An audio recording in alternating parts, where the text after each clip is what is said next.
2026 টি-20 বিশ্বকাপ নিয়ে ভারত ও বাংলাদেশের মধ্যে নাটক এখন চরমে। আইসিসির সরাসরি অনুরোধও প্রত্যাখ্যান করল বাংলাদেশ ক্রিকেট বোর্ড বিসিবি। নিরাপত্তার অজুহাতে ভারতে দল পাঠাতে সম্পূর্ণ নারাজ বাংলাদেশ, অন্যদিকে সূচি পরিবর্তনে নারাজ আইসিসি। তাহলে কি শেষ পর্যন্ত বিশ্বকাপ খেলা হবে না সাকিব লিটনদের? এই গভীর সংকটের সর্বশেষ আপডেট জানতে ভিডিওটি শেষ পর্যন্ত দেখুন। মঙ্গলবার 13 জানুয়ারি বিসিবি এবং আইসিসির উচ্চপদস্থ কর্মকর্তাদের মধ্যে এক গুরুত্বপূর্ণ ভিডিও কনফারেন্স অনুষ্ঠিত হয়।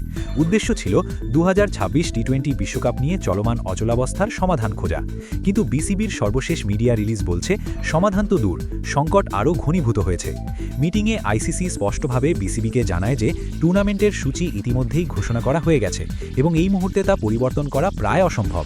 তাই তারা বাংলাদেশকে তাদের সিদ্ধান্ত পুনর্বিবেচনা করার অনুরোধ জানায়। কিন্তু বিসিবি তাদের অবস্থানে অনড়। তারা সাফ জানিয়ে দিয়েছে, প্লেয়ার, অফিসিয়াল এবং ফ্যানদের নিরাপত্তাই তাদের কাছে সবার আগে।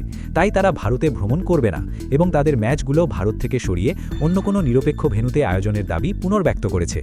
এর আগে বাংলাদেশের ক্রীড়া উপদেষ্টার একটি মন্তব্য নিয়ে বিভ্রান্তি তৈরি হলেও আসল তথ্য হল, ESPN ক্রিকইনফোর রিপোর্ট অনুযায়ী আইসিসির নিজস্ব নিরাপত্তা বিশ্লেষণে ভারতে বাংলাদেশ দলের জন্য কোনো বিশেষ বা উচ্চ ঝুঁকির হুমকি পাওয়া যায়নি। আইসিসির মতে ঝুঁকির মাত্রা সাধারণ আন্তর্জাতিক ইভেন্টের মতোই স্বাভাবিক, যা ম্যাচ সরানোর মতো কোনো কারণ নয়। যদিও মিটিং শেষে উভয় পক্ষ আলোচনা চালিয়ে যেতে সম্মত হয়েছে, কিন্তু বিশ্বকাপ যত এগিয়ে আসছে এবং আইসিসি যেহেতু সূচি বদলাতে নারাজ, তাই এই অচলাবস্থা সহসাই কাটছে না বলেই মনে হচ্ছে। এই জটিল পরিস্থিতিতে আপনার কি মনে হয়? নিরাপত্তার খাতিরে বিসিবির এই অনড় অবস্থান কি সঠিক, নাকি ক্রিকেটের স্বার্থে তাদের ভারতে যাওয়া উচিত? কমেন্টে আপনার সুচিন্তিত মতামত অবশ্যই জানান। ক্রিকেট বিশ্বের সব গরম খবর সবার আগে পেতে আমাদের চ্যানেলটি সাবস্ক্রাইব করে সাথেই থাকুন। ধন্যবাদ।